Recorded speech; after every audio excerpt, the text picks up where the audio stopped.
ده هو ايتو، ولد في الثانويه لا بيولع عليه، وكان لسه منضم للاكاديميه جديد في مدينه خاصه اسمها ستار سيك. المدينه دي بتجمع فيها البشر اللي عندهم قوه جسمانيه خارقه وبينضموا للاكاديميه علشان يزودوا قوتهم. وفي اول يوم ايتو بيتمشى في الاكاديميه فجاه بيقع عليه منديل من الاوضه اللي فوقيه. بيستخدم ايتو قوته السحريه وبيطير هناك في نفس اللحظه علشان يرجع المنديل لصاحبته، بس بيكتشف ان صاحبه المنديل دي بنت، وكمان دخل عليها وهي بتجهز نفسها علشان تروح الاكاديميه. فبيتوتر ايتو بيحاول يبرر لها انه جه عشان يديها المنديل، ولكنها بتتعصب عليه وبتخليه يلف لحد ما تكمل تجهيز نفسها، وبعدها بتساله منديل ايه اللي بيتكلم عنه. فبيناولها المنديل اللي وقع، واول لما بتشوفه بتحس البنت بالراحه وبتشكره بشده وبتقول له ان هي ممتنه ليه لان المنديل ده غالي عليها قوي. بيرد ايتو بيقول لها ان مفيش داعي، بس بيتصدم لان في نفس الثانيه بتهجم عليه وبتقول له استعد بقى يا حبيبي اللي انت عملته. فبيهرب ايتو بسرعه اول لما بيحس بهلتها المخيفه، والحسن الحظ بيتفادى الهجوم ده في اللحظه المناسبه، بس البنت بتنزل وراه بتقول له ما توقعتش انك تكون قوي كده، جهز نفسك بقى علشان انا ناوي اكون جد معاك. ولكن ايتو كان هيتجنن عيني ومش فاهم هي بتعمل ايه اصلا. فبنت المجنونه كانت بتشكره وممتنه ليه من ثواني، وفجاه اتحولت كده. فالبنت المجنونه بتقول له انا لسه ممتنه فعلا، بس في النهايه انت دخلت اوضه البنات من غير استئذان علشان تتجسس عليهم ولازم تدفع الثمن بحياتك. وبتطمنه بتقول له ما تقلقش الموضوع هيخلص بسرعه. فبيحس ايتو ان هي مجنونه وهتحمسه بالنار بتاعتها، فبيقول لها ان هو لسه منقول للمدرسه ومش عارف ان دي اوضه تبديل البنات اصلا. فبتقول له ان هي مصدقه، بس ده ما يمنعش ان هي لسه غضبانه، وعشان كده بتصمم ان هي تدخل معاه في معركه رسميه، وبتقول له ان هو لو كسبها وقتها هتقبل العذر بتاعه وهتخليه يمشي بسلام، ولكن لو كسبته هتعمل فيه اللي هي عايزاه. بيتجمع الطلاب حواليهم وبيقول لها ايتو ان هو مش معاه سيف، فبيرمي له واحد من الجمهور السيف بتاعه وبيقول له يلا انطلق. وللاسف بالشكل ده مفيش مفر قصاد ايتو، وبيضطروا انه يقبل التحدي بتاعها ويبدا النزال. والمدرسه اللي هم فيها مشهوره بالنزالات الرسميه اللي زي دي، والشخص اللي يقدر يدمر شعار التاني هو اللي بيفوز وقتها. وعلشان كده ما كانش حد مستغرب المعركه اللي بتحصل، ورغم ان ايتو كان لسه طالب جديد على عكس البنت بنت المجنونه اللي اسمها جوليس، ولكنه عارف يصد هجماتها بشكل كويس. كانوا كل الطلاب فاكرين ان جوليس بتتهاون معاه، لكن ده ما كانش حقيقي، فاي حد غير ايتو كان زمانه اتحمس وتحول لرماد دلوقتي. فبتحس جوليس ان في حاجه غريبه، وفجاه بتهجم عليك كره ناريه ضخمه، بس على غير المتوقع ايتو بينطلق ناحيته ومش بيحاول يتفاداها، ولكن مش بيتصاب رغم ده. ولكن فجاه من مكان بعيد بينطلق سهم دون ناحيتهم، فبينقذها ايتو في اللحظه الاخيره، ومش بيعرفوا مين اللي رمى السهم ده، ولكن جوليس بتتعصب. بنت المجنونه بتتعصب على ايتو بسبب تصرفاته، بس قبل ما يكملوا القتال بتوصل رئيسه الطلبه واللي اسمها كلوديا وبتوقف القتال ما بينهم. بتقول لها ان ايتو لسه ما خلصش الاوراق بتاعته، ده معناه ان هو لسه مش طالب بشكل كامل. فبيشكرها ايتو على مساعدتها وبيروح معاها المكتب زي ما طلبت. وفي الطريق بيتعرف عليها وبيكتشف ان كلوديا دي في نفس سنه، ولكنها كانت رئيسه من وهي في اعدادي. وبعد ما بيوصلوا المكتب بتعرفوا على الاكاديميات السته، ودي الاكاديميات المشهوره اللي بينضم لها نخبه الطلبه وبيتبرزوا فيها علشان السياده. الاكاديميه بتاعتهم واحده من الاكاديميات دي واسمها السودوكان، ولكن للاسف ادائهم الفتره اللي فاتت ما كانش كويس، وعشان كده بتطلب كلوديا من ايتو ان هو يساعدهم في الانتصار، ووقتها الاكاديميه هتحقق له اي حاجه هو عايزها. ولكن بطلنا بيعتذر لها وبيقول لها ان هو مش مهتم بالحاجات دي، وبيسالها اذا فعلا كانت اخته موجوده هنا في الاكاديميه. فبتوري له البيانات بتاعتها وبتقول له ان هي انضمت للمدرسه من 5 سنين، ولكن بعد 6 شهور مشيت بسبب ظروف شخصيه، وان باقي بياناتها اتمسحت. وبتوري له المكان اللي بيجربوا فيه الاسلحه، وبتوري له السلاح بتاع اخته كمان، وبتقول له ان اي طالب بيجرب السلاح هناك بتتحفظ بياناته. يعني البيانات بتاعت اختك دي من 5 سنين، واكيد دلوقتي هي مش موجوده معانا في المدينه. فبيحس ايتو بالحزن اللحظات، ولكن بعدها بيشكرها بيقول لها انه ما كانش جاي يدور على اخته من الاساس. فبتساله امال انت جاي ليه؟ فبيقول لها انا جاي ادور على الحاجه اللي عايز اعملها. فبتقول له ان بالشكل ده انت محتاج سلاح، وعندك اولويه انك تستخدم سلاح من الاكاديميه كمان. فبيطلب منها يجرب السلاح اللي هي ورته له لو ينفع، وبالفعل بتوافق، بس بتديله سيف تاني مؤقتا. بيسالها عن الاوراق اللي كان المفروض يعملها، ولكنها بتضحك وبتقول له يا راجل دي كانت كدبه بيضاء علشان اخرجك من المشكله اللي انت كنت فيها. بيروح ايتو بعدها للفصل بتاعه زي المتوقع، هيشوف مين هناك، ايوه جوليس، ولكن المعلمه بتخليه يروح يقعد جنبها كعقاب ليها لانها عملت مشكله معاه الصبح. فبتتعصب جوليس من اللي حصل، بس في اخر اليوم بتشكر ايتو على انقاذها، وبتقول ان هي مديونه له وهترد له الدين ده وهتنقذه في مره، وبعدها بتسيبه وبتمشي. فبيضحك زميله اللي وراه بيقول له ان ده الطبيعي بتاع الاميره، وبعدها بيعرف نفسه بيقول له ان اسمه ايشيرو وهيكون زميله في السكن كمان. بيروحوا مع بعض، وفي الطريق بيتكلم ايتو معاه بيساله ليه الكل بينادي جوليس بالاميره. فبيقول له ايشيرو ان هي اميره بالفعل، ولكن لبلد في اوروبا. ايتو بيستغرب ان هو عارف كل المعلومات دي عنها، ولكن ايشيرو كان عارف كل المعلومات دي لانه كان عضو في نادي الصحفيين. ايتو بيكون مستغرب انضمام الاميره للاكاديميه بتاعتهم، فبيقول له ايشيرو والله يا ابني احنا كلنا عايزين نعرف السبب، بس هي مش بتسمح لاي حد يتكلم معاها، بتتعامل مع اي حد باسلوب وحش، واي حد مش بيقبل الطريقه بتاعتها دي بتدخل معاه في نزال، ولكنها بتنتصر في الاخر لحد ما بقت المركز الخامس في لمح البصر. فبيفتكر ايتو القتال بتاعه، بيخرج السيف اللي اترمى له بيرجعه لايشيرو وبيشكره لانه ساعده، بس ايشيرو بيستغرب ازاي عارف ان السيف بتاعه. فبيقول له عن طريق صوتك. فبيتفاجئ ايشيرو بيساله اذا كان فضل فاكره رغم كل الظروف دي، بس ايتو بيقول له نتعود لان اخته كانت بتحب ترجع اي حاجه بتاخدها. وفجاه وهما بيتكلموا بيسمع حد بيزعق مع جوليس لان هي قبلت تدخل نزال مع حد تاني غيره، فبتقول ان هي مش ناويه تدخل نزال معاه تاني، فهي كسبته 3 مرات، وان النتيجه مش هتتغير مهما قتلها. وبيعرف ايتو من ايشيرو ان الواد ده اسمه ليستر، وليستر ده بقى يا سيدي يعتبر التاسع على الاكاديميه، وكمان من الاشخاص بتوع الصفحه الاولى، ورغم انه قوي ولكنه خسر 3 مرات قصاد جوليس. كان بيحاول يتحدى جوليس مره ثانيه ولكنها كانت رافضه، فبيقول لها ان هو مش عايز يخسر قصاد واحده جايه تتسلى. فبتتعصب جوليس وبتقول ان هي مش جايه تتسلى وتضيع وقتها، ولكنها تكسب الفيستا علشان تحقق اللي هي عايزاه. والفيستا دي يا صديقي هي المعارك الرسميه اللي بتحصل ما بين الاكاديميات. بتكون جوليس متعصبه وبينطلق منها هاله سحريه من اللهب بتخلي ايتو متفاجئ من قوتها. بس قبل ما يكملوا قتال بيخرج ايتو بيتكلم معاهم بشكل طبيعي، حتى انه بيحاول يتعرف على ليستر، ولكن ليستر كان متعصب جدا، كان عايز يقتله هو كمان، بس لما يشرب بيظهر بيحس ان هو هيصوره وهيقع في مشكله، علشان كده قرر انه يمشي وقال لجوليس ان هو ما استسلمش وهيبقى وراها قوته في يوم من الايام. ورغم ان ايتو ساعد جوليس ولكنها كانت متعصبه وبتقول له ان حاسه ان هو شخص مش سهل، ولكن نظره البراءه اللي في وشه دي هتتشال في يوم من الايام، لان المكان ده مش هيكون سهل على حد زيه. فبيقرب ايتو منها وبيسالها هي ليه بتقاتل رغم ان هي اميره، فبتقول له ان هي محتاجه فلوس ضروري وعشان كده بتقاتل، وكمان محتاجه تكسب معركه الفينيكس فيستا اللي جايه. فبيسالها ايشور اذا لقت شريك ليها، لان النزال ده بيحتاج فريق. فبيستغرب ايتو، بيسالها اذا كان ما عندهاش اصحاب، ولكنها بتتعصب وبتقول له ان حتى لو ما عندهاش اصحاب ده ملوش دخل بانها مش عارفه تلاقي شريك، فهي مش لاقيه المواصفات اللي بتدور عليها. فبيسالها ايشور عن المواصفات دي، فبتقول له انه حد يكون عنده مهارات قتال الصفحه الاولى على الاقل، والصفحه الاولى دي بيكون فيها اكتر 12 شخص بارز.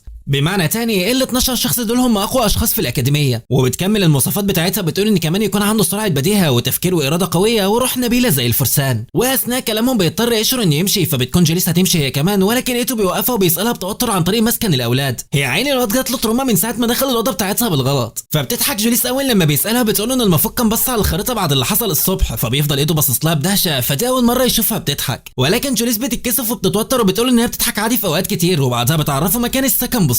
استغل ايتو الموقف بالمره وبيطلب منها ان هي تروح معاه علشان يكتشف الاكاديميه في يوم من الايام، وبالمره يلفوا المدينه شويه. بس جوليس كانت لسه مكسوفه وبتقول له ايه الهزار ده، فبيقول لها ان هي قالت له هتبقى تساعده في حاجه واحده لانه انقذها، فبتضطر توافق، وده لانه دين عليها. وبتقول له ان هي هتروح معاه تاني يوم وزياره المدينه هتكون في اليوم اللي بعده، وبالفعل بيوافق ايتو. بيرجع للسكن وبينام وبيحلم ايتو بذكرياته القديمه مع اخته لما كانت متضايقه منه لانه استخدم قوته رغم ان والده حرم عليه استخدامها. بتقول له ان عنده قوه مهوله ولو استخدمها مش هيأذي الناس بس، ولكن هيأذي نفسه كمان، وعشان كده ما ينفعش يستخدمها لما يعرف هو عايز يعمل ايه. بيسالها اذا كانت عرفت هي عايزه تعمل ايه، فبتقول له ان هي عايزه تحميه بس، فبيقول لها ان هو كمان هيحميها. وبعدها بيصحى من النوم وهو متضايق، لكنه بيقوم يتدرب وبعدها بيروح الاكاديميه. واول لما بيدخل بيسلم على جوليس، فبترد عليه السلام، وبرغم ان ده شيء طبيعي كل البشر بيعملوه، ولكن الفصل كله بيتفاجئ، وده لان جوليس عمرها ما ردت السلام على حد، ولكنها بتتعصب وبتقول لهم ان هي بترد عليهم عادي دايما. بيروح ايتو يقعد، بس بيتفاجئ لما بيشوف البنت اللي جنبه وبيكتشف ان هي سيا زميلته من ابتدائي. ولما بيسالها عن اخبارها واخبار ابوها، فبتقول ان هو اللي خلاها تيجي هنا علشان تجرب الاسلحه بتاعته الجديده، وفي سبب تاني ولكنه سر. وبعد اليوم الدراسي بتروح جوليس تتكلم مع ايتو علشان يروحوا في الجوله اللي اتفقوا عليها، ولكن سيا بتتدخل وبتقول لها ان هي مستعده تاخد ايتو وتخليها ترتاح من الموضوع ده. لكن جوليس بتفضل مصممه وبتقول ان هي مش هتخلف وعدها، بس سيا مش بتستسلم وبيفضلوا يتخانقوا مين يعرف المكان اكتر ومين هيساعده اكتر. ولكن بتيجي كلوديا وتزود الموضوع اكتر وبتقول لهم ان هي اللي هتاخده في الجوله دي وهتخلصهم من الخناقه اللي بيتخانقوها، هي اكتر واحده تعرف المكان في الاساس. لكنهم بيرفضوا، فبتمثل عليهم شويه وبتقول لايتو ان اختبارات قدرات السلاح هتكون بكره، وبتدي له مجموعه اوراق يوقع عليها بالموافقه. بالفعل بياخد ايتو الاوراق وبيسال كلوديا والاميره اذا كانوا اصحاب، فبتقول له الاميره ان هم اتقابلوا كام مره قبل كده ولكنهم ما كانوش اصحاب، وبتقول لها يا ريت تمشي من هنا. وحتى سيا بتكون متضايقه منها وعايزه هي كمان تمشي، فبتمشي فعلا، ولكنها بتقول لهم خلوا بالكم لاني هاخد ايتو بكره وهيكون ليا بس انا لوحدي طول اليوم. بيتعصبوا من طريقتها، بس ايتو بيغير الموضوع بيقول لهم ايه رايكم نروح الجوله كلنا مع بعض. بالفعل بيوافقوا وبتاخدوا جوليس تعرفوا على الاماكن في الاكاديميه، بس في نص الطريق بيعرفهم ايتو ان هو يروح يشتري لهم شويه مشروبات. فبتتكلم سيا مع جوليس وبتسالها هي ليه بتساعد ايتو، فبتقول لها ان هو انقذها وقت النزال وهي بترد له الجميل. فبتتفاجئ سيا من كلامها بتقول لها ان مستحيل تخرج سليمه من بعد قتالها مع ايتو، فرغم ان هي قويه ولكن قوتها زيها تقريبا، وده طبعا مش كفايه لهزيمه ايتو لانه قوي بشكل كبير. فبتتضايق جوليس وبتكون لسه تدخل معاه في نزال، ولكن فجاه بيترمى عليها اسهم ضوئيه تانية، بس المره دي بتشوف الشخص المقنع اللي رماها. بتكون لسه هتهجم عليه ولكن بيجي واحد مقنع يصد هجومها وبينقذه، فبتستخدم سيا القنابل بتاعتها وبتدمر المكان تماما، وعشان كده مش بيكملوا النزال. وبيرجع ايتو بعد كده عندهم وهو مخضوض ومش فاهم ايه اللي بيحصل. وتاني يوم بيقابل كلوديا علشان الاختبار، وفي الطريق بيسالها اذا كانوا عرفوا يقبضوا على اللي حاولوا يقتلوا جوليس امبارح، ولكنها بتقول ان هي مش متاكده، وده لان مفيش دليل وحتى الشرطه مش بتتدخل في جرائم المدرسه، وللاسف جوليس مش عايزه تساعدهم وبتقول لهم ان هي مش محتاجه تحقيق ولا اي حراسه شخصيه. واثناء كلامهم بيوصلوا لمكان الاختبار، وهناك بيقابلوا ليستر اللي كان رايح يختبر سلاح جديد هو كمان، وبيكتشف ان ليستر رايح يجرب سلاح اسمه السير فريستا، واللي ايتو رايح يجربه برضه. بس اول لما السلاح ده بيظهر ليستر بيحس ايتو بقيود غريبه حواليه من غير ما يفهم ايه السبب، ولكن تفكيره بيتشتت لما بيشوف ليستر وهو بيختبر التوافق مع السلاح وبيلاقي ان المعدل بتاعه 32%، ولكن ليستر بيتصدم ومش بيقبل بالنتيجه دي وبيحاول اكتر من مره، وفي كل مره كان معدل التوافق بيقل لحد ما بقى بالسالب. بالشكل ده بيفقدوا السيطره على السلاح وبيحاول السلاح انه يهاجم ايتو، لكن ايتو بيتفادى الاصابه لحد ما في النهايه بيعرف يمسك السلاح بنفسه وبيوقفه، وبيتصدم كل اللي موجودين لانه مش بس وقفه ولكن نسبه التوافق ما بينهم كانت 97%. بعد كده بتعالج كلوديا الجرح اللي اتصاب في ايده وبتطلب منه يبقى يعدي عليها بالليل علشان عايزه تتكلم معاه شويه. بالفعل بيعدي عليها وبيسالها هي محتاجه ايه، فبتوري له قائمه لبعض المشاركين في مهرجان الفينيكس وبتقول له ان تم اجبارهم على الانسحاب من المسابقه في الاسابيع اللي فاتت بسبب اصاباتهم. فبيحس ايتو ان في حد هجم عليهم فجاه زي ما حصل مع جوليس، فبتقول له كلوديا ان ده احتمال وارد ولكن للاسف ما عندهمش اي دليل. ولكن لجنه الانضباط مشتبهه في ليستر وواحد تاني اسمه راندي لان ما عندهمش اي حجه غياب مقنعه ليوم الحادثه، بس لحسن الحظ دلوقتي بقى عندهم الافضليه لانهم عارفين مين الضحيه اللي جايه وهي جوليس، وعشان كده طلبت تقابل ايتو علشان تفهمه الوضع. بتطلب منه انه يراقب جوليس الفتره دي، فبيستغرب ايتو من طلبها وبيسالها ليه اختارته هو بالذات، فبتقول ان جوليس بتسيب مسافه ما بينها وما بين الباقيين ولكن من الواضح ان هي مش بتعمل كده معاه. بيسالها عن سبب قلقها على جوليس، فبتقول له طبيعي تكون رئيسه مجلس الطلبه قلقانه على طلاب وعايزه تحميهم، فده دورها في النهايه. بيخلص ايتو كلامه معاها وبيمشي بعد كده، وتاني يوم بيقابل جوليس علشان يعملوا جولتهم في المدينه زي ما وعدته، فبتوري له الحرب الرئيسيه اللي بيتعمل فيها حرب الفيستا. بتقول ان في 3 حلبات تانيين غيرها، وده غير الحلبات الصغيره اللي المفروض يستخدموها في النزالات ولكن محدش بيلتزم بيها وبيتقاتلوا في الشارع عادي. في الطريق بتلاحظ جوليس محل برجر وبتطلب من ايتو ان هم ياكلوا فيه، فايتو بيستغرب طلبها وبياخدها لهناك فعلا وبيتفاجئ ان هي مبسوطه. بيقول لها ان في العادي مفيش اميره بتاكل في المحلات دي كده، فبتقول له ان هي سمعت عن المكان ده من اصحابها، فبيتفاجئ وبيقول لها هو انت عندك اصحاب؟ فبتقول له على فكره انا عندي اصحاب بس في بلدي مش هنا، فبيتكلم معاها عن تعرضها للهجوم وبيقول لها انه اتناقش في الموضوع ده مع كلوديا، وبيكمل كلامه وبيقول لها ان هم شايفين ان من الافضل ما تخرجش لوحدها ولا تتبارز مع حد، ولكنها بترفض وبتقول ان هي مش هتغير حياتها علشان شويه جبناء. بيظهر ليستر وراها بيسمع كلامها وبيقول لها انت بتحاولي تبقي بطله رغم انك هدف رئيسي للمهاجمين الغرباء، فبترد عليه من غير ما تبص له حتى وبتقول له انت ما عندكش ذوق علشان تتصنت على الناس التانيه. بتقول له ان هي هتهزم اي حد يستحق يكون منافس ليها، فبيستفزها ويقول لها طب ما تعملي ده دلوقتي يلا، فبتقول له انا اقول لك كام مره ان انا مش هبرزك مره تانيه. بيتعصب ليستر علشان تبرزه بسبب اسلوبه وبيحس الناس بالقلق وبيمشوا من المحل، فبيقوم ايتو يتعامل معاه وبيقول له انت تجاوزت حدودك، وكمان جوليس اتعرضت لهجوم بالفعل اليومين اللي فاتوا ولو قتلتها هنا الناس هتفتكر ان انت الجبان اللي هجم عليها وقتها. فبيتعصب ليستر اكتر وبيشد من هدومه وبيقول له عن انت بتقول ان الناس زي شويه الجبنات دول، وبعدها بيخرج السلاح بتاعه علشان يبرزه، لكن ايتو بيبعت وبيرد عليه بكل هدوء وبيقول له انا مش هشارك في نزال فارغ زي ما جوليس قالت. ولكن ليستر بيتعصب اكتر واكتر واكتر وبيكون هيهجم عليه من غير نزال، لكن اصحابه بيوقفوه وبيقولوا له يستنى الفرصه المناسبه اللي نزله وقتها ياخد حقه، وبالفعل بيضطر يمشي. فبتقول جوليس لقيته ان هو شخص قوي زي ما توقعت، وبعدها بتكمل جولتها معاه، وبعد ما بيخلصوا بيشكرها ايتو على مساعدتها، فبتحس بالكسوف وبتهدى شويه ولكنها بترجع لاسلوبها لحد مره ثانيه وبتقول ان هي كانت بترد الدين مش اكتر. في الطريق بيقابلوا مجموعه اشخاص من اكاديميه لولف ولكنهم كانوا بيتخانقوا، بس جوليس بتقول لإيتو ان دي طريقه من طرق الهجوم على حد في الخفاء، وده عن طريق استغلال خناقه كبيره بتحصل حواليه لاغتياله. وبالفعل في نفس الثانيه بيتضرب عليهم سهم ضوئي ولكنها بتتفاداه وبتروح تهجم على الاشخاص اللي حواليها علشان تستجوبهم. بيحسوا بالخوف من جوليس وبيعترف واحد منهم ان في حد اداله فلوس علشان يتعرض لها، فبتساله عن شكله فبيقول لها ان هو لابس رداء طويل وملامحه صارمه جدا، وفجاه بيشاور عليه وراهم، ولكن اول لما بيبصوا عليه بيهرب، فبتجري جوليس وراه بيضطر ايتو يروح وراها علشان يحميها، وفجاه وهي بتجري بيحاول يهجم عليها باسهم ضوئيه ثانيه ولكنها بتتفادى هجومه وبيستخبى علشان تدور عليه، ولكنه بيظهر وراها فجاه. بيكون لسه هيهجم عليها ولكن بيغير اتجاه الهجوم بتاعه بيضرب السهم ناحيه ايتو، بس لحسن الحظ بيستخدم ايتو السلاح بتاعه وبيصد الهجوم وهدومه بس اللي بتتقطع. فبتجري جوليس علشان تطمن عليه، ولما بتشوف هدومه وبتطلب منه يعدي على اوضتها بالليل لو عنده شويه وقت. المهم انه بيروح برضه، اول لما بيوصل بيلاقيها بتطلب منه يقلع الجاكيت بتاعه. ايه ده جوليس احنا ما اتفقناش على كده. وطبعا ايتو بيتصدم زيه وزيك بالظبط، ولكن جوليس ما بتكونش فاهمه سبب صدمته، وفجاه بتستوعب وبتقول له هو انت فاكر ايه بالظبط؟ انا عايز اخيط لك هدومك اللي اتقطعت بسببي يا ابن الهبله، مش اللي في دماغك خالص. بالفعل بيقلع ايتو الجاكيت وبتبدا جوليس تخيطه، واثناء ده بيلاحظ ايتو صوره ليها مع ناس كتير، فبيسالها اذا كان الناس دي اصحابها، فبتاخد الصوره منه بسرعه وبتقول له ايوه اصحابي فعلا. فرغم ان ما يبانش عليها ولكنها كانت مسترجله في طفولتها وكانت بتهرب دايما من غير اذن لحد ما في مره تاهت في حي من الاحياء الفقيره، وفي شويه سفله ضايقوها، ولكن اصحابها اللي في الصوره دول ساعدوها. عرفت بعد كده ان هم من ملجأ ايتام في الحي الفقير وبدات تهرب علشان تقضي وقت اكتر معاهم. فبيسالها اذا كانوا يعرفوا ان انت اميره، فبتقول له ان هي خبت الموضوع ولكن الراهبات بالاكيد كانوا عارفين، والملجأ ده اصلا اتبنى بسبب والدتها، لكن التبرعات بدات تقل مع الوقت وبقى صعب توفير فلوس ليهم، وعشان كده جيت لهنا لان اكتر حاجه الولاد دول محتاجينها هي الفلوس للاسف. فبيستغرب ايتو وبيقول معقول ما فيش طريقه ثانيه تجمعي بقى فلوس في بلدك؟ فبتقول له ان ما فيش اي فلوس تحت تصرفها ومش هتعرف تعمل اي مشروع غير لما تجمع فلوس بنفسها، وعشان كده جيت للمدينه دي وكانت مصممه ان هي تحقق اللي هي عايزاه. بعدها بتديله الجاكيت بتاعه وبتطلب منه يمشي، ولكن ايتو بيلاحظ المنديل اللي وقع منها قبل كده، فبتقول له ان اصحابها ادولها في عيد ميلادها وعشان كده كده يعتبر كنز بالنسبه لها. فبيبتسم ايتو من لطفها، والتاني يوم بيقابلها في المدرسه ولكنها كانت ماسكه ورقه غريبه في ايدها ورجعت تتصرف زي الاول مره تانية. فجاه مشيت من الفصل وكان ايتو متضايق من كده، ولما بيقول لكلوديا بتقول له ان الموضوع ده ما بيبشرش بالخير خالص. فبيفهم ايتو ان هي بتتكلم عن الرجاله اللي بيطردوها، بس بيتضايق لان جوليس ما قالتلوش وبيفتكر ان هي مش واثقه فيه، ولكن كلوديا بتقول له بالعكس، فهي كانت بتحاول تحميك لانك غالي عليها. فبيفتكر كلام اخته وهو صغير، وبعدها بيجري علشان يروح عند جوليس، فبتدي له كلوديا السلاح بتاع اخته قبل ما يمشي. بتروح جوليس تقابل الشخص اللي بيستهدفها واللي بنعرف ان هو نورمان، وكان من اصحاب ليستر اساسا. كانت جوليس عارفه ان هو الشخص اللي بيستهدفها قبل ما تشوفه اصلا، لانه وقع بلسانه وهو بيوقف ليستر، وواضح انه عارف ان هي حاولت تقاتل سيا، وده رغم ان وسائل الاعلام ما جابتش سيره الموضوع ده، وده معناه انه كان عارف يا اما اللي هجم عليهم وقتها او حد من مساعدينه. فبيقول لها ان ده معناه انه قطع ليستر عن قصد، فبتقول له ان ده غالبا صح. فبيضحك وبيقول لها يبقى كان عندي حق لما هاجمت ايتو وقتها، لان لو كنت استهدفتك وقتها كان هيلاقي طريقه انه ينقذك. وبيقول لها انا عارف ان انت جيتي هنا علشان تحميه، وعشان كده بقول لك ايه رايك نعمل صفقه مع بعض، شرط الوحيد انك تنسحبي من الفينيكس فيستا. ولكنها بتقول له ده في احلامك، وبتخرج السلاح بتاعها علشان تواجهه. وفي نفس اللحظه دي بيوصل ليستر عندهم، بيكون جاي جري لان نورمان قال له انه جوليس وافت ان هي تقاتله. فبيتصدم لما بيعرف ان نورمان هو اللي هجم على جوليس، وبيتصدم اكتر لما جوليس بتقول له انه عينوه علشان يتخلص من كل المشاركين في الفيستا، وبيقول له يعني انت بعت اصحابك كده. فبيضحك نورمان وبيقول له اصحابي ايه يا عم، احنا هنا كلنا اعداء وبنستهدف بعض علشان حاجه معينه، فايه المانع يعني اننا نكسب شويه فلوس بقى من الموضوع ده. فبيتعصب ليستر ولسه هيهجم عليه، ولكن فجاه بيظهر واحد من اتباع نورمان اللي بيساعدوه وبيوقفوا. بيكتشف وقتها ان هم مجموعه اليين بيسيطر عليهم نورمان، وبيحاول ليستر يواجههم، ولكن بيتصاب اثناء ده، ولكن بيقاوم علشان يكمل القتال. بس بيتصدم من عدد الاليين اللي بيزيد بسرعه لحد ما بيوصلوا ل 128 واحد، وكلهم بيتجمعوا حواليه. فبتحاول جوليس ان هي توقف نورمان، وبتهجم على شويه من الالات دي وبتتخلص منهم، وبتبدا تقاتل في الباقيين، ولكنها بتتصب رصاصه في رجلها وبيقدروا يقيدوها. فبتتكلم مع نورمان وبتقول له ان هي اكتشفت حاجه جديده، وهي ان اكاديميه الكونت هم اللي استاجروه، وده لان مفيش اي حد هيقدر يصنع الالات بالقوه دي غيرهم. فبينبهر نورمان من قدراتها، وبيروح يضربها مكان الجرح بتاعها، وبيقول لها ان دلوقتي مستحيل يسيبها تمشي، وكمان هيتخلص منها فورا رغم انه كان عايزها تعاني شويه. بعدها بيهجم عليها، ولكن ايتو بيوصل في الوقت ده وبينقذها في اللحظه الاخيره، وبيعتذر لها على التاخير. ولكن جوليس بتتعصب وبتقول له ان الموضوع ما يخصوش، لكنه بيرد عليها وبيقول لها انه بقاله كتير بيدور على حاجه اللي عايز يعملها لحد ما قابلها، وادرك انه عايز يساعدها ويزود قوته زي ما هي عايزه تنقذ الاطفال. بتتكسف جوليس من كلامه، وبعدها نورمان بيجي يقطعهم وبيخلي الاليين يهجموا عليه. فبيمسك ايتو جوليس وبيتفادى الهجوم بتاعه، وبعدها بيقرر يطلق قوته الداخليه. ويا الهي ماذا حصل، يا الهي ماذا جرى. في ثواني بيقدر يخلص على كل الاليين اللي بيهجموا عليه، ونورمان بيتصدم من اللي حصل، ولكنه مش بيستسلم. بيستدعي باقي الاليين علشان ينفذوا الهجوم النهائي، ولكن ايتو بيقدر يصد هجوم ويتفادى اغلبهم. وبيلاحظ ان في الوقت ده مفيش غير 16 آلي بس هم اللي